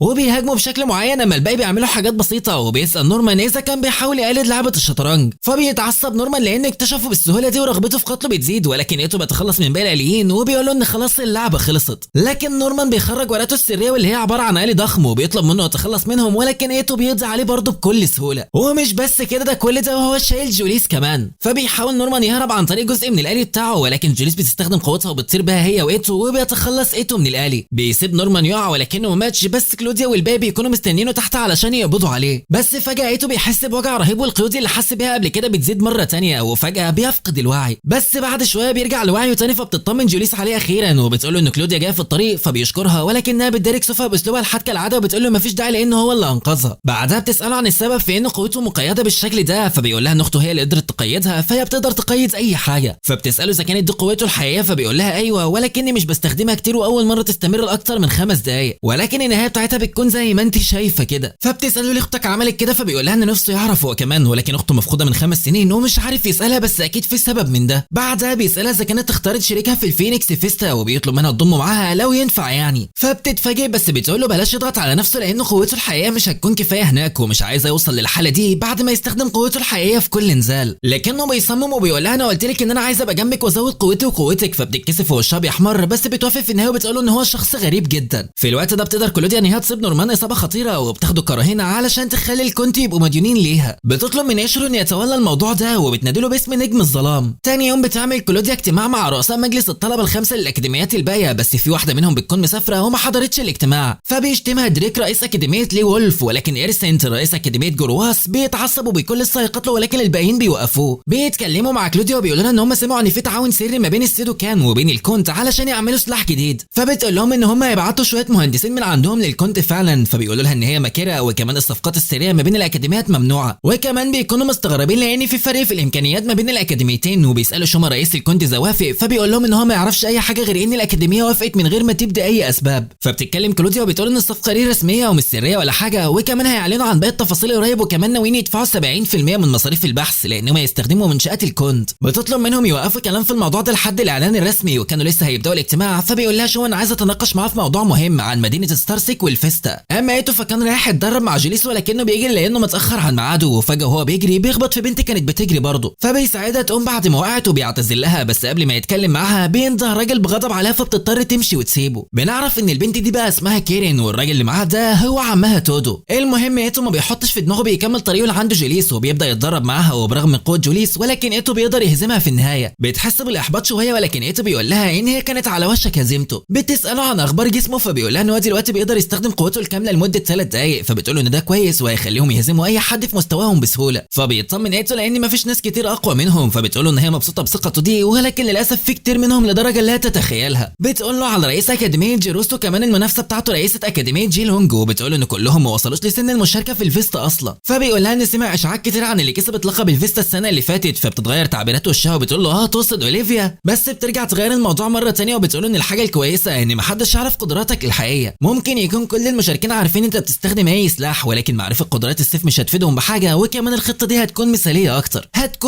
اكتر لو قدرت تستخدم قوتك من غير ما تشيل الختم اللي عليها. فبيقول لها ان هو لو ما استخدمش قوته الكامله في السيف مش هيعترف بيه ابدا. فبتقول له انه باقي شهر عن المسابقه ومحتاجين يركزوا على التدريب ويتجنبوا المشاكل في النزالات اللي ملهاش فايده علشان خطتهم دي تنجح. بعدها بتروح سيا وليستر عند جوليس، وبتتخانق سيا مع جوليس لانها بتقضي وقت كتير لوحدها مع ايتو. اما ايتو فبيتكلم مع ليستر وبيساله ازاي قابل سيا، فبيقول له انه قابلها بالصدفه في الطريق، وبعدها بيقول له انه مش هينسى ان هو ساعده وهيفضل فاكر الخدمه دي دايما. بعدها بتوصل كلوديا عندهم مع بنتين من اكاديميه الكونت، واحده اسمها ايرين والتانيه اسمها كاميليا. بيعرف ايتو والباقيين ان البنتين دول موجودين علشان يوقعوا عقد مع الاكاديميه بتاعتهم وهيعملوا سلاح جديد معاهم. فبيستغرب ليستر الوضع، ولكن جوليس بتقول له ده لانهم هيتستروا على الحادثه اللي حصلت، وبتسال كلوديا ليه جابتهم هنا. فبترد ايرين وبتقول لها ان هي كانت عايزه تشوف السقاف اللي دمر الدومه بتاعتهم بنفسها، وبتروح عند ايتو. بيتصدموا كلهم من قربها منه، وبتهددها جوليس علشان تبعد عنه، لكن ايرين بتقول لايتو ان هي معجبه بيه وبتقرب منه اكتر، ولكن سيا وجوليس مش بيسكتوا لها وبيخرجوا الاسلحه بتاعتهم، فبتخاف وبتضطر تبعد وتعتذر. لما كاميليا بتشوف السلاح بتاع سيا بتقول لها ان بقالها كتير ما شافتش سلاح بالتصميم ده، فبتسالها سيا ازاي عرفته اصلا، فبتقول لها لان ده تخصصها والسلاح ده اتصنف من ضمن الاسلحه اللي مش كامله، وبتكلمها في تفاصيل اكتر عن السلاح وبتعرفها مشاكله. ورغم ان كلامها كان صح ولكن سيا بتتضايق لانها كده بتنسي السلاح اللي ابوها عمله لها. بتطلب منها تسحب كلامها اللي قالته على السلاح، ولكن كاميليا مش بتوافق، خصوصا بعد ما عرفت ان هي بنت الدكتور ساسامية. فالدكتور ده اتشهر بالخيانه وعشان كده طردوه من الاكاديميه. فبتحاول كلوديا تحل الموقف وبتاخد البنتين علشان يوقعوا على العقد، ولكن سيا كانت مصممه تخليها تعتذر. فبتتكلم ايرين في الوقت ده وبتقول ان هي ما عندهاش حل غير انها تواجه كاميليا بنفسها، فهم هيشاركوا في الفينيكس فيستا. فبتقول سيا لقيته ان هي تشارك في المسابقه هي كمان، وبتكون عايزه الشريك بتاعها، لكن جوليس بتتخانق معاها لانه الشريك بتاعها بالفعل، وبيفضلوا يتخانقوا شويه. بعد كده بيروح ايتو يقابل ايشر وبيتكلم معاه عن اكاديميه الكونت، فبيقول ان الاكاديميه متقسمه لقسمين، والقسم الاول هو فصل البحث المسؤول عن تطوير اسلحه اللوكاس، اما القسم الثاني فهم فصلين، فصل المهارات اللي بتقاتل في حروب الفيستا، والفصل بتاع البحث وهو الاقوى عندهم. وكمان متقسمين لفرق كتير وبيتنافسوا ما بينهم عن البحث والتطوير، وحاليا فريق فيرو هم المتصدرين. واثناء ما كانوا ماشيين بيشوف ايتو كيرين مره ثانيه مع عمها اللي كان بيضربها، فبيروح يوقفه لكن عمها بيتعصب وبيقول له ما يتدخلش، لكن ايتو بيصمم يحميها. فبيسالوا عمها عن اسمه وبيروح يدور على بياناته، وبيعرف ان هو ولد عادي ومش تابع لاي طائفه. فبيسالوا انت عايزنا نتعامل معاه ازاي، فبيقول له ايتو انه مش عايز يضربها تاني. فبيوافق العم بس بشرط انه يفوز ضدها في نزال. بيجبر كيرين ان هي تهاجمه لانها لو هزمت حد بيستخدم سلاح السيرف ريستا شهرتها هتزيد جدا. فبتضطر تواجه ايتو، حتى ايتو بيقبل النزال عشانها وبيستخدم قوته الحقيقيه كمان. بتبدا كيرين في الهجوم عليه، ولكن ايتو بيتفادى كل الهجمات دي وبيحاول يهجم عليها، ولكنه مش بيعرف برضه، وبيستمر القتال بالشكل ده. بتوصل جوليس وبتشوفهم، فبتتفاجئ ان ايتو في النزال رغم كلامها معاه، بس المشكله ان هي بتحس ان هو بيواجه شويه مشاكل. فبيقول لها ايش ان ده طبيعي، فهو بيقاتل سيف الضوء المشهور. فبتساله النزال بدا من امتى، فبيقول لها من 4 أو 5 دقايق. فبتقلق جوليس على ايتو لان الوقت المتاح لقوته بدا يخلص، وبالفعل بدا ايتو يتعب وكان بيفكر في طريقه يخلص بها القتال، ولكنه بيتفاجئ لان كيرين بتكسب لانها كسرت الشاره بتاعته اثناء هجومها، وبعدها بتعتذر له وبتضطر تروح لعمها. بتروح جوليس تاخده هو كمان لانه قوته هتخلص قريب، وبتقول له يبقى يعرفها بعدين سبب قتاله مع البنت رقم 1 في اكاديميتهم. فبيتصدم ايتو لما بيعرف ان كيرين رقم 1 في الاكاديميه، ولما بتروح كيرين لعمها بيقول لها ان هي اخدت وقت طويل جدا، وبيفكرها ان هي مش هتعرف توصل لاحلامها غير لما تسمع كلامه، فهو هيخليها رقم 1 في تاريخ الاكاديميه كلها. اما جوليس فبتاخد ايتو علشان يرتاح، ولما بيحكي لها اللي حصل بتقول ان هي كانت هتتضايق لو ما اتدخلش لان عم كيرين ما ينفعش يتعامل معاها زي الاداه بالشكل ده، وبتقول له ان هي مش متضايقه غير انه خسر، فحتى لو دي تعتبر انانيه منها، ولكنها كانت فاكره ان هو هيقدر يهزمها. عمها. وبتكمل كلامه بتقول له من المبهر ان كارين عندها 13 سنه وبالقوه دي، فبيتفاجئ ايتو من سنها. بتكمل جوليس كلامه بتقول ان بالشكل ده في 3 اشخاص مش هتعرف تهزمهم في الاكاديميه بمستواها الحالي، وهم كلوديا وكارين وانت يا ايتو. فبيتفاجئ ايتو لما بيعرف ان كلوديا تعتبر الثانيه في الاكاديميه، وبتقول له جوليس ان السلاح بتاعها بيخليها تقدر تشوف المستقبل لمده 10 ثواني، وده غير ان هي وكارين ما خسروش تماما من ساعه ما دخلوا الاكاديميه، ولكن الفرق ان كارين مش معاها اي سلاح خاص بيها، وبالرغم من ده بتحافظ على مكانتها في الصداره باستخدام سيف ياباني تقليدي، وده يعتبر انجاز في حد ذاته. بتقول له ان هم محتاجين يعملوا خطه جديده لحرب الفينيكس فيستا، لان الخطه بتاعتهم القديمه مش هتنفع بعد ما اتكشفت قدراته للكل، ولكنه بيكون محتاج شاره جديده بدل اللي خسرها في النزال، فبيروح ياخدها من كلوديا وبيتكلم معاها عن عم كارين. فبتقول له انه عنده قوه مهوله لانه المسؤول عن مشاريع الاستبيانات بتاعه المدرسه ومرشح لواحد من المناصب التنفيذيه كمان، وعشان كده بيستخدم بنت اخو لمصالحه الشخصيه، بس هي كمان عندها مصالح خاصه بيها. وبتكمل وبتقول غالبا تودو مش هيعرف يوصل لاي منصب لان محدش بيوصل غير لما يتخلى عن كل رغباته الذاتيه، وهي عارفه كل ده لانه ما جزء من السلطه اساسا. بيرجع ايتو السكن بعد ما بيخلص كلام معاه، وهناك بيلاقي كارين اللي بتزوره علشان تشكره لانه حماها من عمها، ولكنه بيقول لها انه ما عرفش يحماها تماما، وفجاه بيقول لها تسكت وبيروح يفتح الباب، فبيلاقي السكن كله بيقع قصاده وبيسمع الكلام ما بينهم. بيلاحظ ان هي متوتره، فبتقول له ان هي ما مشيتش مع حد من بره العيله بتاعتها قبل كده. بيرد عليها ايتو بيقول لها انه سمع عن تدريبها المكثف، فبتقول له ان هي حاليا بتتدرب على اسلوب السيف القديم بتاع عيلتها. بتكمل وبتقول له ان هي لاحظت ان اسلوبه من الاساليب القديمه برضه، وبتتحمس للحظه وبتقول له ان هي كانت هتتعلم اكتر لو قتلته الوقت اطول. فبيلاحظ ايتو ان هي مهتمه بفن الكانجيتسو، فبتقول له ان ده حقيقي، فهي مش بتعرف تعمل اي حاجه تانية لانها جبانه وغبيه، ولكن طول ما هي معاها سيف هتقدر تتحكم في نفسها وقتها تكون مفيده، وعشان كده بتحب اسلوب السيف ده. بيسالها هي ليه بتقاتل، فبتقول له علشان تنقذ ابوها، ولكن ايتو بيقول لها ان عمها بيستغلها بالشكل ده ولكنها بتدافع عنه. بتقول له ان فاهم حلمها وبيساعدها، ودي تعتبر مقايضه عادله، ولكن ايتو مش بيقتنع بكلامها لانه بيعاملها وحش جدا. فبتقول له ده لان عمها بيكره الجينيس ودي السلاله اللي هي منها. بعدها بتسال ايتو عن نوع التدريبات اللي بيتدرب عليها، فهي بتتدرب لوحدها من ساعه ما راحت للمدرسه، ولكن دلوقتي هي حاسه بالزهق، فبيعرض عليها انها تنضم له في التدريبات، بس بيقول لها ان هو ياخد راي جوليس الاول، ولكنها بتعتذر له لانها لازم تسيب مسافه ما بينها وما بين اشخاص الصفحه الاولى اللي جوليس منهم. فبيقول لها خلاص ما فيش مشكله، انت ممكن تتدربي معايا لوحدك الصبح، وبالفعل بتوافق على عرضه وبتسيبه وبتمشي. اول لما بتمشي بتظهر سي من فوق الشجره وبتخنقه وبتساله مين البنت دي، ولكنها بتسيبه لما بتحس ان هو بدا يتخانق بجد. بيسالها انت بتعملي ايه هنا، فبتقول ان هي كانت جايه تدور عليه علشان تعرف رايه في موضوع الفرق الثنائيه. فبيعتذر لها وبيقول لها ان هو مع جوليس بالفعل ومش هينفع ينسحب. فبتساله مين البنت دي مره ثانيه، فبيقول لها ان دي كارين، وبيتكلموا عنها شويه وبيقول لها ان هي شبهها، فهي جايه المكان ده علشان تنقذ ابوها. وبس يا سيدي بتفوت الايام وبيبدا ايتو يتدرب مع كارين زي ما اتفق معاها، بس في يوم من الايام بتقرر كاميليا وايرين ان هم يخرجوا الاسلحه اللي عملوها ويجربوها في نفس المكان اللي ايتو وكارين بيتدربوا فيه. وفجاه وهم بيتدربوا بيظهر قصادهم مجموعه من وحوش على شكل تنانين، ولما ايتو بيقطع ايد واحد فيهم بتتحول ايده دي لماده هلاميه وبترجع لجسم الوحش مره ثانيه. بيكملوا هجوم عليه، فبيكمل ايتو قتالهم رغم انه ما يعرفش ايه الحاجات دي، بس المشكله انه ما كانش عارف يتخلص منهم تماما لانهم بيرجعوا يتشكلوا مره ثانيه مهما ضربهم. فبتيجي فكره في بال كارين وبتبدا تقطع الوحوش دي لقطع صغيره خالص عن طريق سيفها لحد ما بتقضي على النواه اللي فيهم، وبالشكل ده بتتخلص منهم تماما. فبيتفاجئ ايتو ان هي اكتشفت الموضوع بالسرعه دي وبيمدحها، بس فجاه وهو بيتكلم معاها بتظهر مجموعه ثانيه من الوحوش بيهجموا عليه، فبيحاول يهرب منهم وبيروح لمكان تحت الانشاء، وفجاه بتنهار الارض من تحته وبيكون هيقع في حفره عميقه، ولكن كارين بتيجي وتلحقه قبل ما يقع، بس المنحوس منحوس وقبل ما تسحبه بتنهار الارض من تحتهم وبيقعوا هما الاثنين. ولكن لحسن حظهم بيقعوا في حته فيها ميه، وكان ايتو بيعرف يعوم على عكس كارين اللي ما كانتش بتعرف تعوم، عشان كده بيساعدها. وفجاه هم في الماء بيظهر وحش ضخم شبه الوحوش اللي قتلوها قبل كده ولكن اكبر وبيهجم عليهم، ولكن ايتو بيحاول يصد الهجوم بتاعه على قد ما يقدر وهو ماسك كارين في نفس الوقت علشان ما تغرقش. فبتحس كارين بالذنب لان ايتو اتصاب ومش عارف يقاتل بسببها، وبتعتذر له بشده ولكنه بيطمنها وبيطلب منها تثق فيه. بعدها بيعمل فتحه في العمود اللي فوقهم وبيخليها ترتاح بعيد عن الميه، وبيكمل هو في قتال الوحش. وبما ان الوحش شبه الوحوش اللي قتلوها على السطح، فبيسال كارين اذا كانت تعرف مسار الطاقه بتاعه، ولكن كارين بتقول له ان الطاقه وان هو بيتحركوا جواه باستمرار، وعشان كده ما بيكونش قدامهم حل تاني غير انه يستخدم الطاقه الكامله بتاعته عن طريق سلاح السير فيستا. بيفعل قوته بيروح يقسم الوحش ده نصين وبيقدر يتخلص منه، ولكن اول لما بيعمل كده بيحس بوجع رهيب بسبب ختم القوه بتاعته لدرجه انه بيصرخ من شده الوجع. فبتحس كارين بالقلق الشديد، ولكن بعد شويه بيفوق ايتو وبيعرفها انه مش بيقدر يستخدم قوته لاكتر من 5 دقايق، ولو ضغط على نفسه ممكن يتحمل شويه كمان. فبتساله هو ليه بيعمل كل ده، فبيقول لها لان في حد عايز يساعده. فبتساله اذا كان الحد ده هو جوليس، فبيقول لها ايوه. بيسالها ايتو عن سبب قتالها، فبتقول له ان هي عايزه تنقذ ابوها اللي محبوس كمجرم. فمن 5 سنين كان في حرامي دخل محل هم كانوا موجودين جواه واخدها كرهينه، وابوها حاول ينقذها ولكنه قتل الحرامي في النهايه. ورغم ان القضيه دي بقى يتم التعامل معها عاده عن انها دفاع عن النفس، ولكن ابوها كان من الجينيس وعشان كده التهمه كبرت جدا. وعلى الرغم من ان كان عندها 8 سنين وكانت تقدر تتعامل مع الشخص ده بنفسها، ولكن جسمها كله اتصلب وقتها. وبتقول ان هي لو فضلت على الحال ده ابوها مش هيعرف يخرج من السجن ابدا. عمها قال لها ان في طريقه واحده بس لانقاذه، وعشان كده انضمت لستارسيك ومفيش حل قصادها غير انها تنفذ اوامر عمها. لكن ايتو بيقول لها ان ده مش حقيقي، فلو استمرت بالوضع ده هتواجه سد في النهايه هيوقفها ومش هتعرف تتصرف. البنت ما بتكونش عارفه تعمل ايه، فبيطمنها ايتو وهو بيحط ايده على راسها وبيقول لها انه هيقف جنبها وهيمدها بالقوه دايما طالما تختار الطريق بنفسها. فبتحس كريم بالامان لان ابوها كان بيعمل لها الحركه دي دايما. وبعد شويه بتوصل فرقه الانقاذ عندهم وبيخرجوهم من تحت الارض. بترجع كريم لعمها اللي كان قلقان عليها، فبتعتذر له وبتساله اذا كان قلقان عليها كبنت اخوه ولا مجرد اداه. فبيتفاجئ من سؤالها، بيقول لها ان هو مش محتاج غير قوتها وبس. وبعدها بيقول لها بلاش تتورط مع ايتو كتير لانه عامل مشاكل مع اكاديميه الكونت، ولكنها بترفض. بتقول له ان ايتو علمها حاجات كتير ولسه هتتعلم منه، فبيضربها علشان تسمع كلامه، ولكن المره دي بتفضل واقفه بثبات. بيتصدم عمها وبيفضل يهزها وبيقول لها انا اللي عملتك وخليتك رقم 1 في الاكاديميه، ومن غيري مش هتعرفي تفوزي في الفيستا. بيكمل كلامه بيقول لها وانت مش عايزه تنقذ ابوكي ولا ايه؟ فبتقول ان هي هتنقذه بمعرفتها، ولكنه بيتعصب وبيحاول يضربها مره ثانيه، ولكن المره دي بتوقفه. بتعتذر له لانها قررت تكمل قتال بمعرفتها، واول حاجه بتعملها هي انها بتطلب من ايتو يواجهها وبيحجزوا حلبه كبيره جدا. بيقرر ايتو يتعامل بجديه المره دي مع كيرين، وحتى مش بيستخدم السلاح بتاعه علشان يقلل سرعته، وبيستلف سلاح ليستر وقشره. بتبتدي المعركه وكل واحد فيهم بيهجم على التاني بكل قوته، وبتتفاجئ كيرين ان ايتو بيغير السيف بتاعه وفجاه بيستخدم اسلوب الرمح وبعدها بيستخدم الخنجر كمان، وعن طريق اسلوب قتاله المختلف بيقدر يهزمها ويكسر الشاره بتاعتها. فبتفرح جوليس لانه كسب المره دي. بتروح كوليديا تقابله بعد المعركه ومعاها كيرين اللي بتطلب من ايتو انها تنضم لجلستهم التدريبيه. بتقول له انت عرضت عليها قبل كده ولكني كنت مضطر ارفض وقتها. فبتتفاجئ جوليس من الكلام ده وبتقول ان هي اول مره تسمعه. فبيقول ايتو ان كان شايف ان انضمام كيرين ليهم هيعمل لهم حاجات كتير، وعشان كده كان بيرحب بانضمامها. ولكن فجاه عم كيرين بيوصل عندهم وهو متعصب جدا لانها دخلت في نزال من غير اذنه وخسرت، وبيقول لها شفت بقى انك مش هتعرفي تعملي اي حاجه من غيري، ولكنها بتعتذر له ان هي هتكمل لوحدها زي ما قالت له. فبيتعصب ويكون لسه هيهجم عليها، لكن ايتو بيوقفه. فعمها بيتعصب اكتر واكتر وبيهددها ان هو هيدمر كل ممتلكات ابوها. ولكن كوليديا بتتدخل وقتها وبتقول لعمها ان كيرين تلميذه في الاكاديميه، وده معناه ان ممتلكاتها تخص الامبراطوريه وانها مش هتسمح له يتعارض معاها علشان مصلحته الشخصيه. وبتبتسم بثقه وبتقول له اظن والدتي هتقول نفس الكلام ده. ومن الواضح ان ام كلوديا دي ست مفتريه وعندها سلطه كبيره، لان تودو بتصدم ومش بيعرف يتكلم ولا كلمه، وبعد كده بيمشي من غير ما يقول اي حاجه. ولكن بنتنا كيرين بتعمل باصلها لانها متربيه، وبتشكره لانها ما كانتش هتنضم للاكاديميه ولا تقابل الناس دي لولا عمها. بعد كده ايتو بيهون عليها كالعاده وبياخدها علشان تتدرب معاه، وفي نفس الوقت بنشوف كاميليا وايرين وهم بيراقبوا الوحوش اللي عملوها، واللي عن طريقها قدرت ايرين ان هي تجمع معلومات كافيه عن ايتو، وشكل كده عندهم خطه ورا كل الكلام ده. اما كيرين فبتتدرب مع سايا كفريق واحد، ولكن للاسف ما كانوش عارفين ينسجموا مع بعض بشكل كامل. فبيروحوا للاكاديميه، وقت الغداء بتروح واحده تطلب توقيع ايتو وبتشجعه وبتقول ان هي هتشجعه كمان في حرب الفيستا اللي جايه ولا اكتر. وبيكمل قشره كلامه وبيقول حتى جوليس كان عندها شعبيه كبيره، ولكن كالعاده كانت بترفض كل اللي حواليها. وهم قاعدين بيكتشف ايتو ان في مزاد الكتروني عن التوقيع بتاعه، فبيتصدم. ولكن قشره بيقول له ان دي وسيله منتشره ما بين الطلاب علشان يجمعوا بيها شويه فلوس. سيا وكيرين بيشكروه بيقولوا له ان احنا هنفضل نشجعك دايما وهنفضل جنبك على طول. لكن جوليس بتقول لهم طب يا ترى هتعملوا ايه لو تواجهنا في الفينيكس فيستا؟ فبيقولوا لها ان هم يقاتلوا بكل قوتهم، فدي مساله مختلفه تماما. فبيقول لها ايرين انه اتفاجئ لما عرف ان هم قرروا يعملوا فريق مع بعض. فبتقول لسيا ان هي محتاجه تفوز عليه، محتاجين ياخدوا على بعض اكتر. تاني يوم بييجوا ولكن مش بيكونوا عارفين يعملوا ايه بالظبط علشان يتعودوا على بعض. فبتتكلم كيرين مع سيا وبتقول لها ان هي مش متعوده تتعود على الناس، وعشان كده بتطلب منها انها تساعدها. فبتعرض عليها سيا ان هم يعملوا انشطه مع بعض، واول حاجه بيعملوها ان هم بيروحوا يشتروا شويه حاجات، وكانت سيا عايزه تشتري هدايا لابوها، وده طبعا لان عيد ميلاد ابوها بقى قريب خلاص. ورغم ان كيرين بتتاثر شويه لان ابوها محبوس، ولكنها بتساعده وبتحاول تقترح عليها اكتر من حاجه تشتريها، ولكنهم ما كانوش مناسبين تماما لابو سيا. بتسالها كيرين هو انت ابوك عامل ازاي؟ فبتقول لها ان هو عباره عن عالم مجنون باختصار، وهو اللي عمل السلاح بتاعها وكان بيديها سلاح جديد كل عيد ميلاد. فجاه بتشوف سيا مكان لمحل على الخريطه وبتطلب من كيرين ان هي تساعدها تروح لهناك، وبالفعل بتوصلها لهناك. لكن كيرين بتتصدم لما بتعرف انه محل لبيع الاسلحه المستعمله. فبتحس كيرين بالخوف وبتفضل مرعوبه لحد ما سيا بتمسك واحد من الاسلحه وبتسال البياع عليه، فبيقول لها ان السلاح ده اختيار رائع ولكنه مكسور ومش شغال. فبتقرر سيا تشتريه رغم ده، وبعدها بتمشي من المحل وبتحس كيرين بالراحه وقتها. وفي الطريق كيرين بتسال سيا اذا كانت دي هتكون هديه عيد ميلاد ابوها، فبتقول لها ايوه لان السلاح ده هيساعد ابوها في ابحاثه. هو برغم ان السلاح ده فيه عيوب كتير ولكن عدده قليل، وحتى لو مكسور هيكون نادر وهيفيده برضه. بعدها بيجي دور كيرين علشان تختار الحاجه اللي عايزه تعملها، فبتفكر شويه وبعدها بتقول لسيا ان هي محتاجه تعلمها السباحه. بالفعل بتروح سيا معاها للنادي وبتدربها على السباحه، وبتعرفها ان هي بتحاول تتعلم السباحه علشان تظهر بشكل كويس قدام ايتو. وبتكمل كيرين تدريب مع نفسها لحد ما سيا بتجيب شويه مشروبات، ولكنها بتتخبط في بنت في حمام السباحه بالغلط. فبتتعصب البنت عليها، ورغم ان كيرين بتعتذر لها كتير ولكنها مش بتقبل اعتذارها في مكان تاني. ولكن سيا بتتدخل في الوقت ده وبتضربها من بعيد، فبتتعصب البنت اكتر لما بتعرف ان سيا ملهاش ترتيب. بتقرر البنت تقاتلها وحجه ان معدتها وجعها بتختفي، وبتقول لسيا بكل ثقه ان اسمها هو فوليت، ترتيبها رقم 35، 36 على اكاديميه كونفال للبنات ومعروفه باسم ساحره الطلقات المحطمه، ولكن سيا مش بتهتم بكل ده وبتقول لها ماشي يلا بينا نتبارز. فبتتعصب البنت من برودها وبالفعل بتبدا تقاتلها، بتقول لها ان هي هتندم على كل ده، ولكن سيا بتفوز عليها بضربه واحده من السلاح بتاعها وبتكمل يومها مع كيرين وبتقول لها ان هي محتاجه تبقى شجاعه اكتر من كده. فبتتنهد كيرين وبتقول لها ان هي غلطت في البدايه، ولكن سيا بتقول لها ان مهما حصل ما ينفعش تسيبها تتكلم معاها بالشكل ده. فبتقول لها كيرين ان هي غالبا اتعودت على طريقه عمها، فبتقول لها سيا ان هي محتاجه تغير ده وتكون فخوره بنفسها اكتر من كده. وبعد اليوم ده بيرجعوا يتدربوا مع بعض، والمره دي بيكون في منهم تناسق وبيشتغلوا مع بعض كفريق بشكل افضل، لدرجه ان جوليس بتتفاجئ وبتقول يا ترى هم عملوا ايه امبارح مع بعض. وقبل بدء قتالات الفينيكس فيستا بنشوف ديريك رئيس مجلس اكاديميه لي وولف ومعاه بنت اسمها كورونا بيروحوا يخرجوا واحده من السجن اسمها ايرني، بيطلب منها تتخلص من ايتو، مش لازم تكسب الفينيكس يعني، ولو كسبتها مش هتضر في حاجه برضه. فبتساله عن السبب، فبيقول لها ان سلاح الاوجر لوكس اللي معاه هيعمل مشاكل كتير بعد كده وعشان كده لازم نتخلص منه في البدايه. فبتساله اذا ما حدش لمس اختها زي ما اتفقوا، فبيقول لها طبعا فهو راجل صاحب كلمه وعشان كده بتوافق تشارك وتنفذ طلبه. بعد كده بتبدا مراسم افتتاح الفينيكس فيستا وبيرحب رئيس لجنه الاداره اللي اسمه ماتياس بالمشاركين والحضور. فبيتفاجئ ايتو من سنه الصغير، فبتقول له جوليس ان فاز بالفينيكس فيستا لما كان طالب زمان وعشان كده هو شاطر جدا. بيقول لها ان ده معناه ان هو واحد من الاعضاء التنفيذيين في المجره مش كده؟ فبتقول له ايوه فعلا. ولما كسب الفينيكس فيستا طلبوا منه الانضمام للجنه الاداره مباشره بعد ما اتخرج، وكمان بتقول له ان هو شخص عنيد. وفجاه بيبص له ايتو وبيتفاجئ لانه بيحس ان هو بيبص له ما بين كل الحضور بشكل غريب، لكنه بيقول ان ممكن يكون بيتخيل، لان ميدياس كمل كلامه وقال للطلاب ان السنه دي هيسمحوا بمشاركه الالات المستقله، لان ده هيسيب فرصه للكل ان هم يشاركوا ومش هيخلي افضليه الاكاديميه على الثانيه، ده غير انه هيضمن لكل المشاهدين مشاهده ممتعه. فبيتفاجئ كل الطلاب من القرار المفاجئ ده وبتبدا المباريات بعد كده، ولكن باقي شويه وقت على المباراه بتاعه ايتو وجيليس، وعشان كده بيروحوا يتغدوا في الطريق. بيشوف ايتو ليستر فبيروح يعرض عليه ان هو يتغدى معاهم، ولكن ليستر بيرفض وبيقول له هو انا هقول لك كم مره ان انا مش عايز نبقى اصحاب. لكن ايتو بيبتسم وبيقول له ان هو ما كانش قصده كده، فهو كان عايز يشكره لانه سلفه السلاح بتاعه مش اكتر. لكنه بيتعصب وبيقول له ان هو مش محتاج شكره وبيسيبه وبيمشي، بس قبل ما يكمل طريقه بيقول له ان هو مستني يقابل الفريق بتاعه واحسن لهم ما يخسروش قبل ما يعمل ده. فبتيجي سيا بتتكلم مع ايتو وبتفاجئهم كيرين وبتيجي تقعد معاهم وهي جايبه لهم غدا، وبتقول لهم ان هي خلت سيا تعلمها تعمله ازاي وحضرته بنفسها علشانهم. فبتتفاجئ جوليس ان سيا بتعرف تعلم الطبخ كمان، ولكنها بتتفاجئ اكتر لما بتشوف الاكل اللي حضروه وخصوصا بتاع سيا، وبتقول لها انا مش فاهمه انت عملت كده ازاي. لكن ايتو بيوقفهم قبل ما يتخانقوا وبياخدهم علشان ياكلوا كلهم مع بعض، وبعد ما بيخلصوا اكل بيشكرهم وبيكون باقي وقت قليل على بدايه القتالات. فبيفتح ايتو الشاشه بتاعه المسابقه وبيتفرج على البنتين المعلقين اللي بيشرحوا اكتر عن المسابقه. بنعرف ان الفينيكس فيستا هتستمر لمده اسبوعين، وكل الجولات التمهيديه هتكون في الاسبوع الاول، وافضل 2 زوج هيفضلوا موجودين، والمواجهات هتتحدد بنظام القرعه في الادوار النهائيه وكانها مسابقه جديده، وكل اكاديميه هتكسب نقاط في المباراه النهائيه، والمباراه هتنتهي لما الشاره بتاعه الخصم تتكسر او يفقد الوعي او حتى يستسلم. خصم ايتو وجيليس كانوا طلاب من اكاديميه جالاروس وكانوا في الترتيب الاول، ولكن ايتو كان اكل الجو لانه الطالب الوحيد اللي رقم 1 في الاكاديميه بتاعته، وكمان في فيديوهات كتير منتشره لقوته، وعشان كده الكل كان متحمس للمباراه بتاعته. ومش كده وبس، ده هو مع الاميره جوليس اللي كانت مشهوره بانها الافضل. بتبدا المعركه الاولى ليهم، وفي بدايه المعركه بتقرر جوليس تسيب المهمه دي على ايتو لوحده، فبيمسك ايتو السيف بتاعه بضربه واحده بس بيقدر يدمر الشارات بتاعه الخصمين من غير اي مشاكل، وبينبهر الجمهور من اللي حصل. بتكون جوليس مبسوطه لانهم كسبوا وفي نفس الوقت حافظوا على التكتيك السري بتاعهم، وكانت بتتمنى يكملوا بالشكل ده. فبيقول لها ايتو ان هو محتاج ما يخليش اي حد يعرف ان في حدود لطاقته، فبتقول له ايوه، وبتطلب منه يستعد لمقابله الصحفيين. بتقول له حاول اتملص من اسئلتهم، فالكل هيحاول يخفي نفسه وقوته على قد ما يقدر، وكانت عايزه ان هم يعملوا نفس الشيء. بيخلصوا المقابله بتاعه الصحفيين بعجوبه، بيرجعوا للاوضه بتاعه الاستراحه، وهناك بيقابلوا ايشيرو اللي كان جاي علشان يشوف المباراه الثالثه. المباراه دي كانت بتاعه اكاديميه الكونت، وبيقول لهم ان هو حاول يروح الاوضه بتاعه الاستراحه بتاعتهم علشان يعمل معاهم مقابله، ولكنهم طردوه مباشره، وعشان كده جه يتفرج على المباراه معاهم. وبالفعل بيجي وقت المباراه وبيقعدوا كلهم يتفرجوا عليها. بتتكلم المعلقه وبتقول ان الدمى اللي اكاديميه الكونت بيعملوها بيتحكموا فيها عن طريق البشر، وعشان كده من الصعب ان هم يهزموا الجينيس، ولكن من الواضح ان السنه دي الوضع هيكون مختلف. فبيتفاجئوا كلهم لان ايرين بتقرر تقول لهم شويه معلومات عن الدمى اللي عملتها، ورغم ان كاميليا بتخاف ان هم يخسروا بالشكل ده، ولكنها كانت واثقه ان هم هيكسبوا. المعلومات هي ان الروبوتين دول مستقلين عن بعض، وكل واحد عنده شخصيه مختلفه، والمفروض ان الروبوتين دول هيواجهوا فريق من اكاديميه لولف. فبيتفاجئ فريق لولف جدا من اللي حصل، ولكنهم ما كانش عندهم مفر غير انهم يواجهوهم. فجاه بيتكلم واحد من الروبوتات دي واللي اسمه الدي، وبيقول ان هو ناوي يسيب لهم دقيقه كامله من غير ما يهجم عليهم، وبيطلب منهم يهجموا بكل قوتهم. بتفرح ايرين من تصرفاته، ولكن الروبوت التاني واللي اسمها ريمسي بتضربه، بتقول له ان هو روبوت ضعيف ومن الواضح انه محتاج صيانه وهيعمل مشاكل للسيد بتاعهم، لكنه بيقول لها انه كان عايز يوري الكل مدى روعتهم. فبتقول له ان هي فكره كويسه وتستحق التقدير، ولكنها ضربته لانها كانت متضايقه منه شويه. بتقرر تلتزم بالوعد اللي وعدوه للبشريين اللي بيواجهوهم، وبالفعل بيوافق فريق وولف على الكلام بتاعهم ده. بيقرروا يوريهم قوتهم، وبيهجم واحد منهم على الدي بحركه خاصه من حركات اكاديميه لولف، واللي كان من الصعب صعب انه يتفاداها، ولكن إلدي بيتصدى لهجومه بكل سهوله. بيتصدم الواد وصدمته بتزيد اكتر لما بيشوف زميله هو مش عارف يواجه ريمسي، وكمان الوقت بيفوت وباقي منه 30 ثانيه بس. فبيحاولوا يخلصوا المعركه قبل ما الروبوتات تبدا هجوم عليهم، لكن الدقيقه بتخلص من غير ما يعملوا اي حاجه. وبعد ما الدقيقه بتخلص المعركه بفوز الروبوتات بعد هجوم عليهم. فبيتصدم كل اللي موجودين من قوتهم. بتقول جيليس ان هم هيحتاجوا مجهود كبير جدا علشان يقضوا عليهم، ولكن مجرد ما المباراه دي بتخلص بيتصل ابو سيا بيها وبيقول لها ان الروبوتات دي بتستخدم 5 احجار من احجار اسمها الماندا، والاحجار بتاعه الماندا دي هي اللي بتكون الاسلحه، وبيقول لها ان مستحيل يكون في بشري قدر يعمل ده، واكيد اللي عملهم هم اصحاب العقول الصناعيه، وبيعرفها ان هو عمل لها سلاح جديد، وكمان بيسالها اذا كانت اخدته ولا لا. فبتقول له لسه، فبيقول لها جربه في اوضه التدريب بما انها مش هتعرف تجربه غير بعد المباراه الاولى. بعد كده بتسيبهم وبتمشي علشان تروح اوضه التدريب زي ما طلب منها ابوها، وبتروح كيرين معاها وبيكملوا باقي التدريب بتاعهم. اما ايرين فبتقابل الروبوتات بتاعتها وهي فرحانه بتقول لهم ان هم كانوا كويسين، فبتشكرها ريمسي وبتقول لها ده بفضلك اصلا. لكن إلدي بيضحك وبيقول لها امال انت كنت فاكره ايه؟ فبتتضايق ريمسي منه وبتضربه وبتقول له بلاش يتكلم بالاسلوب ده قصاد السيده. لكن ايرين بتوقفها فبيسالها إلدي عن سبب ضعفه قصاد ريمسي رغم ان هم في نفس المستوى تقريبا. فبتقول له ده لانها بنت، والبنات دول بنات الطبيعه على عكس الاولاد اللي بيهدموها، يعني من الاخر علشان هي بنت وانت ولد. وبعدها بتسيبه وبتمشي. تاني يوم بيكون ميعاد المباراه بتاعت سيا وكيرين، وبيحاول ايتو وجوليس ان هم يروحوا في الميعاد ولكنهم بيتاخروا لان كان عندهم تدريب. وفي الطريق بيشوفوا خناقه في الشارع فبيروحوا يشوفوا ايه المشكله، وهناك بيقابلوا ايرني فبتتصدم جوليس اول لما بتشوفها وبتقول لايتو انها في الصفحه الاولى لاكاديميه لولف، وعشان كده بيكملوا فرجه على المعركه. في النهايه بتخلص ايرني القتال بعد ما بتفوز وبتبص على الناس اللي واقفين وهي متضايقه، ولكن فجاه بتشوف ايتو بتفتكر انه الشخص اللي طلبوا منها تتخلص منه، فبتروح تتكلم معاه ولكن جوليس بتقف قصادها. بتسالها انت عايزه ايه من شريكي؟ فبتضايق ايرني وبتقول لها تبعد عنه ملهاش دعوه بالموضوع ده، ولكن جوليس بترفض فبتخرج ايرني السلاح بتاعها. ولكن ايتو وجوليس بيبعدوا بسرعه اول لما بيشوفوه. فبتضحك ايرني وبتقول لهم ان عندهم ردة فعل كويسه، بس قبل ما تكمل قتال بتوصل اختها اللي اسمها بريشيل وبتوقفها وبتعتذر لهم عن اللي حصل وبتخليها تعتذر غصب عنها. اول لما بتمشي بتقول جوليس لايتو ان كلوديا بعتت لها شويه معلومات عن بريشيل ولكنها غير مصنفه والمعلومات بتاعتها قليله جدا، وكل اللي يعرفوه ان هي شريكه ايرني. فبيستغرب ايتو وبيسالها هي ليه وقفت قصاد ايرني لما حاولت تكلمه. فبتقول له لانها قالت ان الموضوع ملوش علاقه بيها، وده معناه ان هي بتستهدفه، ومن الواضح ان اكاديميه لي وولف بيخططوا لحاجه خطيره. كانت عايزه تقول له معلومات اكتر ولكن بيجي لهم اتصال وبيعرفوا ان مباراه سيا وكيرين بدات بالفعل، فبيطلعوا يجروا على هناك. في الوقت ده بتستعد سيا للمباراه بتاعتها هي وكيرين، وبيضطروا يبداوا رغم ان ايتو ما كانش موجود، وكانوا الخصمين بتاعهم اقوياء جدا. فبيتفقوا ان كل واحد فيهم يتخلص من واحد منهم، وبتاخد سيا الكبير فيهم وبتروح كيرين تتعامل مع الثاني. بتخرج السيف بتاعها التقليدي وبتبدا تقتل وتهجم عليهم، وفي خلال لحظات بتقدر تكسر الشاره بتاعته وتفوز عليه. كده ما عادش بقى غير سيا اللي بتستخدم السلاح بتاعها كسيف للقتال لشويه وقت برضه لحد ما بتيجي اللحظه المناسبه، وبعدها بتضرب طلقه ناحيه الخصم بتاعها وبتتخلص منه بكل سهوله. بتنتهي المباراه بفوزهم هما الاثنين، وبعد ما بيخلصوا بيرجعوا للاوضه بتاعتهم، وهناك بتتكلم كيرين مع سيا عن السلاح بتاعها، وبتعرف ان هي غيرته وخلته ثابت اكتر من الاول علشان يساعدها وهي بتخرج الطاقه بتاعتها على هيئه طلقه، وعشان كده قدرت تتفادى الهجوم بتاعهم في المباريات. بتستمر المباريات لحد ما بيجي اليوم الخامس وبتبدا الجوله الثانيه، وبيجي وقت مباراه ايتو وجوليس. المره دي بتقرر جوليس تتولى المباراه لانها سابت الموضوع على ايتو المره اللي فاتت. المره دي كان خصمها بنتين من اكاديميه كونفال، فبيحاول البنتين ان هم يهجموا على جوليس في البدايه ولكنها بتصد هجماتهم. بتهجم عليهم بهجمه الظهور المتفجره، فبتقع واحده من البنتين وهي بتحاول تتفادى الهجوم، وفي النهايه بتتصاب والشاره بتاعتها بتتكسر. لكن البنت الثانيه بتقدر تصد الهجوم، فبتفتكر ان هي قدرت تتغلب على جوليس، ولكن في نفس الثانيه جوليس بتهجم عليها وهي واقفه في مكانها وبتتخلص منها وبتفوز بالمباراه. وبعد ما بيخلصوا بترجع هي وايتو لاوضه الاستراحه بتاعتهم، فبتسالهم ناوي يعمل ايه باقي اليوم. فبيقول لها انه عايز يحضر مباراه سيا وكيرين علشان يشجعهم، ولكن مجرد ما هيوصلوا هتكون المباراه خلصت. فبتقول جوليس ان هم ما اتغدوش برضه، وبتطلع سندوتشات عملتها بنفسها وبتخليه ياكل منها، وبتساله عن رايه فيها. فبتفرح جدا لما بيقول لها ان هو طعمها حلو قوي وانه ما كانش متوقع ان هي تكون شاطره في الطبخ كده برضه. فبتطلب منه يمسح على راسها زي ما عمل مع سيا وكيرين، وبالفعل بيعمل لها كده وهو مكسوف، ولكنها بتتكسف جدا وبتفتح شاشه المباراه علشان تغير الموضوع. بيتفاجئوا لما بيلاقوا ان المباراه اللي شغاله بين ليستر وصاحبه وخصمهم هي ايرني واختها، فبتستخدم ايرني السيف بتاعها اللي بيأثر على الجاذبيه وبتشد الاهداف ناحيتها. ولكن ليستر بيلاقي طريقه يتغلب بيها على قوه السلاح ده، وبيحاول صاحبه انه يهجم على اختها ولكنه بيتاثر من قوه سلاح ايرني ومش بيقدر يتحرك. فبيحاول ليستر ينقذه، ولكن ايرني بتديله ضربه الاول وبتروح تزود قوه الجاذبيه لحد ما راند بيتخانق وبيستسلم. ليستر بيقوم يكمل وبيهجم عليها بكل قوته، بالفعل بيقدر يصيبها، ولكنها بتقوم وبتقرر تهجم عليه هي كمان بكل قوتها، بتروح تمص دم اختها. في الوقت ده كان ايتو بيتفرج مع جوليس على اللي بيحصل، ولكن ما كانش فاهم ايرني بتعمل ايه. فبتقول له ان اختها دي غالبا متجدده، يعني شخص عنده قوه علاجيه كبيره، ومن الواضح ان هي من النخبه لانها بتعوض الدم المفقود كمان، وده يعتبر سلاح جديد. فبتروح تمتص دم اختها لان السلاح بتاعها بيحتاج انها تدفع دمها مقابل علشان تستخدمه، ولو فضلت بالشكل ده جسمها هيقف، وده معناه ان هي محتاجه تستخدم جسم تاني، وده معناه برضه ان هي مصاص الدماء. اول لما بتخلص امتصاص الدم بتروح تكمل المباراه مع ليستر، وبتستخدم السلاح بتاعها علشان تمنع حركته عن طريق الجاذبيه، وبتهجم عليه بعدها ولكنه بيحاول يصد الهجوم بتاعها ده، فبتزود قوه الجاذبيه لحد ما بيكونش قادر يتحمل وبيستسلم في النهايه. بيروح ايتو يقابل كلوديا بعد كده، فبتبارك له لانهم اتاهلوا للجوله النهائيه، وبتقول له انه وحشها جدا، وده لانهم ما اتكلموش بقالهم فتره كبيره. بس فجاه كلامهم بيتقطع لان كيرين بتتصل بيته وبتقول له ان السيه ضاعت منها. كانوا بيتمشوا مع بعض ولما ندهت عليها من المحطه الاذاعيه قالت ان هي تايهه، فبيقول لها ان هو هيروح يساعدها تدور عليها. بيعتذر لكلوديا لانه مضطر يسيبها ويمشي، وبيقول لها انه هيبقى يعوضها مره تانية. بيروح يدور على سيه وهو في الطريق بيشوف إيرشيل وهي بتهرب من مجموعه اشخاص بيحاولوا يقبضوا عليها، فبيساعدها ان هي تهرب منهم. فبتحس إيرشيل بالامتنان وبتشكره على مساعدته، فبيقول لها ان مفيش داعي للشكر وبيسالها هم ليه بيلحقوها. فبتقول له ان هم غالبا اشخاص من الكازينو وان اختها عملت معاهم مشاكل من قريب، لكنها بتدافع عن اختها بعد كده وبتقول له هتفهمها غلط، فهي تبان عنيفه ولكنها طيبه جدا. في نفس الثانيه بتوصل إيرنا عندهم وهي متعصبه ورايحه تهجم على ايتو، بتقول له هو انت اتجرأت ولمست شعره من شعر اختي؟ لكن اختها بتقول لها ان ايتو ما عملش اي حاجه بل هو ساعدها كمان، ولكنها مش بتوافق تسمع الكلام وبتقول لها ايه اللي هيخلي ايتو ينقذك؟ ايه اللي هيخلي حد زي ايتو ينقذ اعدائه؟ فبيتفاجئ ايتو بيقول لها اعداء مين يا شيخه؟ كان لسه هيستعد لقتالها في الوقت ده هو كمان، ولكن إيرشيل بتتدخل في الوقت ده، واول لما بتكلمها بترجع إيرني لطبيعتها، بتشيل السلاح بتاعها وكانها كانت تحت تاثير منوم مغناطيسي. واول لما بتفوق بتتوسل لاختها ان هي تسامحها، فبتطلب منها ان هي توعدها ما تاذيش اي حد تاني. بتوعدها من غير اي نقاش، ولكنها بتسال ايتو هو انت ايه اللي كان ممشيك من نفس المكان؟ بس قبل ما يرد عليها بيجيله اتصال من سيا اللي بتطمنه ان كل حاجه بقت كويسه وانها قدرت تقابل كيرين. فبيقفل معاه وبيقول لإيرن انا كنت بدور على صاحبتي زي ما انت شايفه. فبتحس إيرن بالاحراج وبتقول له ان هي مديونه له بالشكل ده، وعشان كده بتوري له القائمه بتاعه المباريات النهائيه. بعد كده بتروح إيرني عند دريك وهي بتهجم على المقر بتاعه متعصبه جدا، وبتساله ليه اختها تعرضت للهجوم، فهم اتفقوا ان هو لازم يحافظ على سلامتها. فبيقول لها ان في الطلاب مش بيسمعوا اوامره، وبعدين ايه المشكله لو تعرضت للاذى شويه فهي متجدده يعني. فبتتعصب إيرني وبتهجم عليه ولكنه بيصد الهجوم، وبيقول لها ان المجموعه ما كانتش هيقدروا يخرجوا هناك لان ايتو كان موجود. فبتقول له ان هي كده مديونه لايتو ومش هتقدر تقتله، وعشان كده هتحاول تحل الموضوع بنفسها. بتطلب منه ما يتدخلش، فبيقول لها اعملي اللي انت عايزاه، وبعدها بيسيبها تمشي. وبيطلب من البنت اللي اسمها كورانا ان هي تستخدم قوتها وتقرا الطالع. فبتقول له ان هم هيكسبوا ايتو، فبيخليها تستدعي رئيس مجلس الطلاب وبيحاول يستعد هو كمان، وبيتصل بحد اسمه العين الذهبيه رقم 7. اما إيرشيل فبتطلب من ايتو ان هو يروح يتعشى معاهم لانها عايزه تشكره، وبالفعل بيوافق. بيروح يقول لجوليس لكنها بتتضايق وبتقول ان هم هيكونوا اخصامهم بكره، فبيقول لها ان هو عارف ده ولكنهم اصروا يشكروه. بيروحوا بعد كده لبيتهم وبيقعدوا مع إيرني على ما بريشل تحضر العشاء، لكن إيرني كانت متضايقه من وجودهم وبتقول لجوليس انا ما طلبتش منك انك تيجي انت كمان. فبتقول لها جوليس انه شريكها ومحتاجه تطمن عليه، ولكن إيرني بتستهزأ بيها وبتقول لها هو انت قلقانه عليه كده ليه؟ وقبل ما تدور الخناقه بتوصل إيرشيل بالاكل عندهم. بيقعدوا هادين بعدها وبتعرفهم إيرني ان هي تروح الكازينو لانها محتاجه فلوس، فهي استلفت فلوس كتير من دريك من كام سنه ومضطره تنفذ اوامره، وده علشان تسدد الدين اللي ما بينهم. والعقد اللي وقعته بيجبرها تشارك في كل مهرجانات الفيستا، ومش هتعرف تدفع له فلوس عن طريق الجوائز بتاعه المهرجان كمان. بتعرفهم ان دريك امرها تتخلص من ايتو لان السلاح بتاعه ده هيعمل لهم مشاكل، فهي سمعت ان في حد تاني كان مع السلاح ده في الماضي. فبيتصدم ايتو كل اللي بيجي في باله اخته وقتها، وبعدها بيشكر إيرن على المعلومات بتاعتها دي. وبتوصل إيرشيل بالاكل بعد كده وبيقعدوا ياكلوا كلهم مع بعض. قبل ما يمشوا بتعتذر لهم إيرشيل مره تانية على المشاكل اللي اختها عملتها، ولكن جوليس بتقول لها عادي، فهي كده كده هيرجعوا اعضاء بكره. لكن بيلاحظ ايتو ان إيرشيل متضايقه من المبارزه بتاعه بكره دي، فبتقول له ان اختها بتقاتل علشانها وانها حتى مش هتتراجع حتى لو بتاخد دمها، فهي بتحتاج دمها علشان تغذي السلاح، ولكنها خايفه منه لانها بتبقى عدوانيه بشكل كبير. فبيتكلم ايتو مع جوليس عن موضوع السلاح ده وهم ماشيين، ولكنها بتقول ان هي فاهمه شكوكو، ولكن المهم دلوقتي ان هم محتاجين يكسبوا. فبيروح عند كلوديا علشان يكلمها في الموضوع، بس اول لما بيوصل عندها بيتصدم لانها بتخرج السلاح بتاعه وبتهجم عليه كانها واحده تانية من اعدائه، وبتستمر في الهجوم عليه. بس بيلاحظ ايتو ان هي مش في وعيها، فبيحاول يفوقها لحد ما بتفوق في اللحظه الاخيره. فبتكون مصدومه وبتعتذر له، فبيسالها ايه اللي حصل معاها، ولكن قبل ما تجاوبه بتطلب منه يكون عضو في فريقها في مهرجان الجريس اللي جاي. بالفعل ايتو مش بيعترض طالما جوليس هتكون معاهم، فبتحس كلوديا بالغيره شويه لانها كانت متوقعه رده ده. بتقول له ان هي هتخليها كمان تنضم للفريق، وبعدها بتساله سؤال غريب وبتقول له اذا كنت مت قبل كده، فهي ماتت اكتر من 1200 مره. فاي حد مع سلاح الاوجر لوكس واللي هو السلاح بتاع ايتو لازم يجرب الموت، فهي بتموت كل يوم في احلامها. والاسوء ان هي ممكن تشوف المشهد بيتكرر مرتين، وبتشوف كل الطرق اللي بتموت بيها ومفيش حد يقدر يسيطر على السلاح ده. فبيتفاجئ ايتو من قدره تحملها ولكنه بيقلق عليها، فبتقول له ان هي عندها امنيه واحده بس محتاجه تحققها، وعشان كده محتاجه سلاح الاوجر لوكس ده علشان توصل لها، ولكنه بتقول له ان الامنيه دي سر. فبيسالها عن رايها في السلاح بتاع إيرني، فبتقول له ان من المعروف ان الاسلحه بتاعه الاوجر كلها عندها شخصيات بشريه، فبعضها كويس وبعضها وحش. فبيسالها عن سلاح السير فريستا، فبتقول له انه عنده صفات كويسه بس ممكن يبقى عنيد من وقت للتاني. بتقول له ان سلاحها عنده شخصيه سيئه زي شخصيتها. فبيسالها عن سلاح إيرني، فبتقول له ان هي مش بتحب تتكلم عن الاسلحه بتاعه الاكاديميات التانيه، لكن من الواضح ان هو خطير واحيانا بيتدخل السلاح في الشؤون بتاعه صاحبه، وبيلعب في عقولهم وشخصيتهم كمان واشكالهم علشان يتناسبوا مع رغباته. فبيفتكر ايتو التغيير اللي حصل لإيرني لما مسك بيمسك السلاح بتاعها وبيشكر كلودي على مساعدتها وبيسيبها وبيمشي. وبنعرف ان ايرن كانت بتسمع كلام رئيس الطلبه بتاع الاكاديميه لانه ساعدها لما هربت هي واختها وكانوا لوحدهم من غير لا حول ولا قوه، ووقتها هو اللي اداها السلاح ده وخلاها تنضم لهم. وايرن كانت حاسه ان ده دين عليها جنب الفلوس، وعشان كده كانت مضطره تقاتل وتدخل في المعارك وتسحب الدم من اختها رغم ان اختها كانت بتبقى قلقانه عليها في كل مره. اما ايتو فكان بيستعد قبل المعركه وبيتكلم مع جوليس عن خطتهم، فبيقول لها انه عايز يجرب حاجه، ورغم ان هي كانت شايفاه انه مجنون ولكن بتوافق على طلبه بشرط ان هم يفوزوا في النهايه. بيبدا القتال وبيقرر ايتو يحرك كل قوته في البدايه ويتخلص من الختم اللي عليه، ولكن ايرن كانت مستعده فبتبدا جوليس بالهجوم عليها لتشتتها. بعد كده بينطلق ايتو ولكنها بتصد هجومه، ولكنه بيستمر في الهجوم عليها بنفس الشكل مع مساعده جوليس. فبتستخدم ايرن قوه دم اختها وبتهجم عليهم ولكنهم بيتفادوا الهجوم، فبتستخدم تقنيه دفاعيه علشان تحميها هي واختها وبتسحب دم منها تاني. فبيحاول ايتو انه يتكلم مع ايرن علشان يفوقها ولكنه مش بيعرف، وبتستمر المعركه ما بينهم باقصى قوتهم. بيحاول ايتو انه يدمر السلاح بتاع ايرن ولكنه بيفشل في النهايه، وحتى هي بتلاحظ قوته بيعدي الوقت وما بيكونش فاضل غير وقت بسيط على حدود قوه ايتو. فبتهجم ايرن عليه هو وجوليس بمئات من الكرات المتفجره ومن كل مكان، ولكن ايتو بيركز وبيتخلص منهم كلهم بنفسه. بعدها بيروح يهجم عليها وجوليس بتساعده، ولكن ايرن بتوقف الانفجار بتاعها وبتبدا تفقد السيطره على نفسها وبتحكم السلاح فيها تماما، حتى انها كانت على وشك انها تهاجم اختها، ولكن ايتو بيتغلب على قوه الجاذبيه بتاعه السلاح، وفجاه بيحس ان في قوه كبيره في السلاح بتاعه، فبيقرر يطلق القوه دي كلها وبيهجم بيها على ايرن رغم القوه الرهيبه اللي عندها، ولكنه بيوقع السلاح بتاعها وبيدمره. فبتفقد ايرن الوعي مع اختها، وبكده بيكسب ايتو وجوليس المباراه. بس في وسط فرحه الكل بيقع ايتو لانه وصل لحدود قوته وبيطلق الختم قوته في المكان كله، والكل بيكون مصدوم من اللي حصل. وبكده بيكون السر بتاعه اتكشف لكل الاكاديميات وكل الناس بتعرفه، بس في بعض الاشخاص بيشوفوا ان حتى لو ايتو عنده حدود لقوته لكن اكيد مخبي لهم حاجه تانية. لكن كاميليا وايرن كانوا شايفين ان الروبوتات هتخلص عليه بسبب حدوده، وبعد المعركه بتروح بريشل للمستشفى، وده لان اختها سحبت منها دم كتير، فبتعتذر لها ايرن على اللي عملته وبتعرفها ان هم خسروا وايتو دمر السلاح. بس الغريب ان رئيس مجلس الطلاب عندهم ما عملهمش حاجه، فبتطمنها ايرشل لانها هتفضل جنبها وهتحاول تزود قوتها لحد ما تبقى اقوى منها وتحميها. في نفس الوقت بيفوق ايتو لكنه كان لسه تعبان من ختم القوه، بس رغم ده كان متفائل. جوليس بتتعصب عليه بسبب حالته، فبيقول لها ان هو مضطر يكمل بالشكل ده، فهو وعدها ان هو هيفضل جنبها ويساعدها وهيستمر في كل ده حتى كل مره. بس قرر ان المره اللي جايه هيواجه الختم بتاعه تماما، فبتطمنه جوليس ان هو مش لوحده وانها هتفضل جنبه وهتحميه. وهنا بتخلص قصتنا، بس الفينيكس لسه ما خلصتش، لسه في اسرار وقوته ما عرفناش عنها حاجه. فيا ترى ايه اللي مستخبي ورا الختم ده؟ وليه دريك بيستهدف ايتو؟ ومين هي اخت ايتو اساسا؟ كل ده هنعرفه في الموسم الثاني لما ينزل. فما تنساش تعمل لايك وسبسكرايب في القناه وتصلي على النبي الكريم. اللهم صل وسلم وبارك على سيدنا محمد وعلى اله وصحبه اجمعين، واشوفكم الفيديو الجاي. سبحان الله وبحمده، سبحان ربي العظيم. صلوا على النبي وسلام.